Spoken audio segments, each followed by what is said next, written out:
El tema que voy a presentar se encuentra en el capítulo 14 de Apocalipsis. Es parte de una unidad literaria que comienza en el capítulo 11, versículo 19, y termina en el capítulo 14, versículo 20.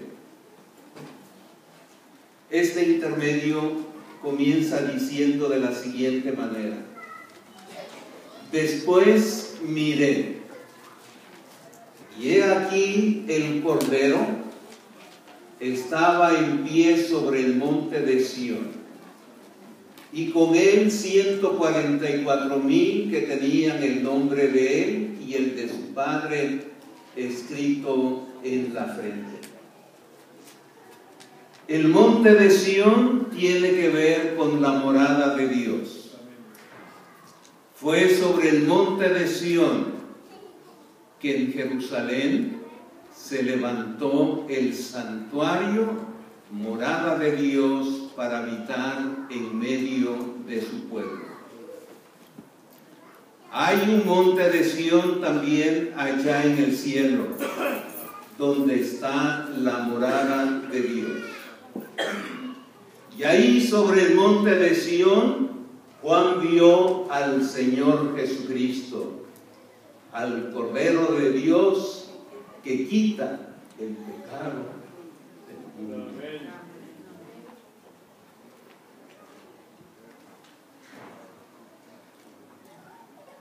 Y 144,000 estaban con él.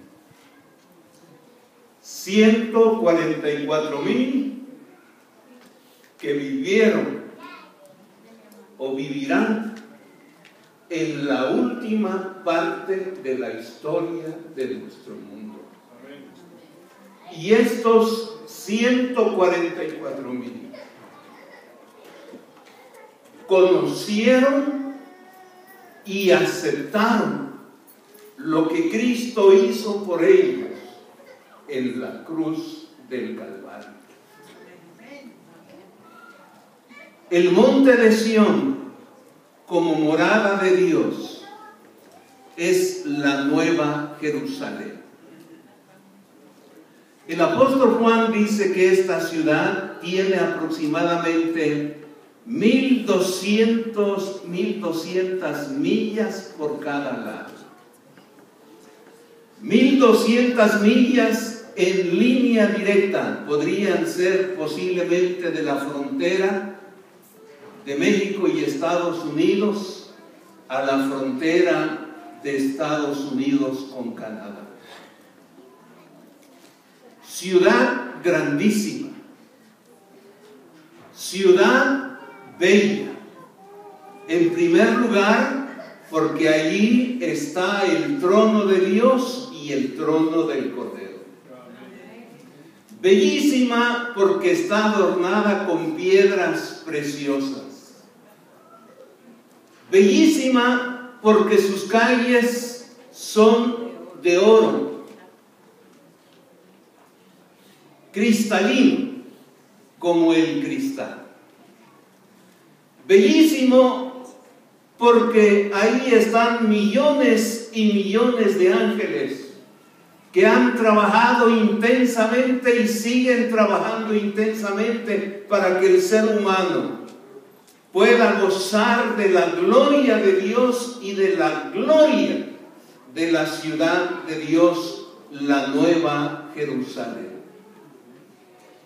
Y Dios nos ama muchísimo, que ha estado extendiendo el tiempo y extendiendo porque quiere llevar la mayor cantidad de seres humanos a su morada y puedan gozar de la morada de Dios.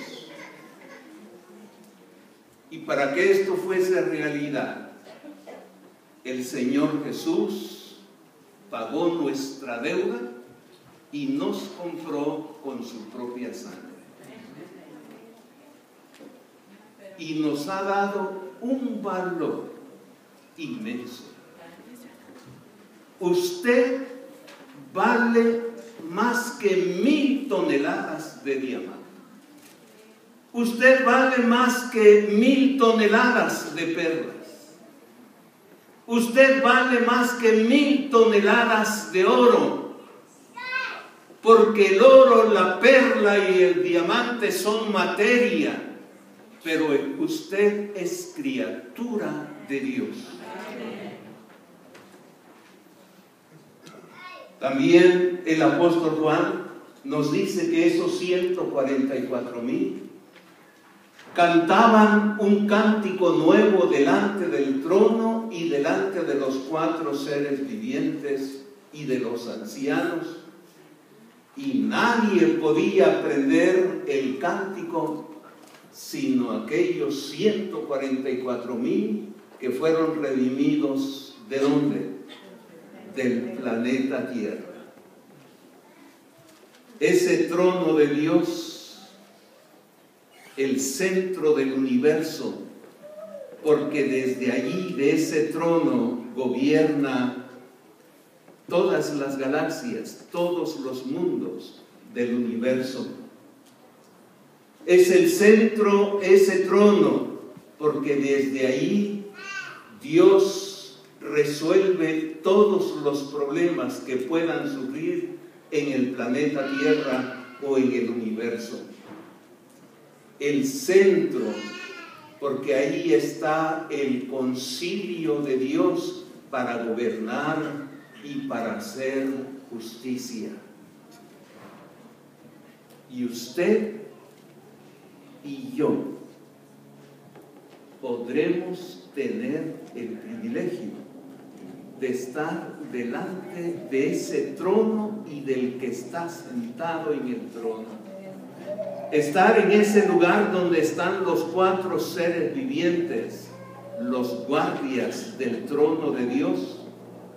Estar delante de los 24 ancianos que forman parte de ese concilio y de los millones y millones de ángeles que son los mensajeros de Dios.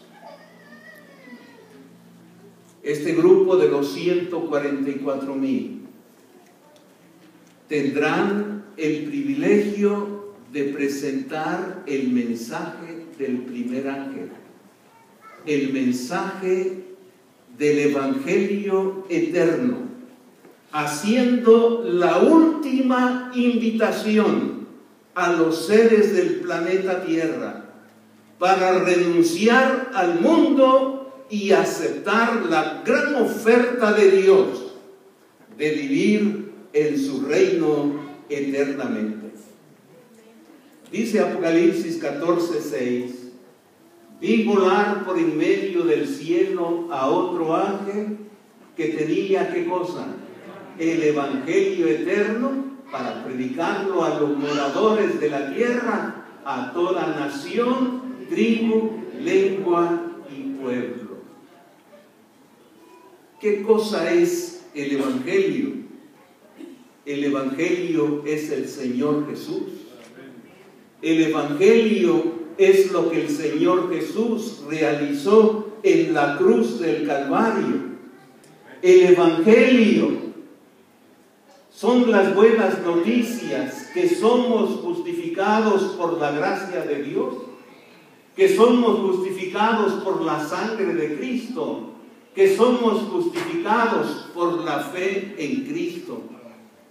Ser justificado significa que Dios declare que usted es justo, que usted es perfecto, que usted es santo, que usted es inocente.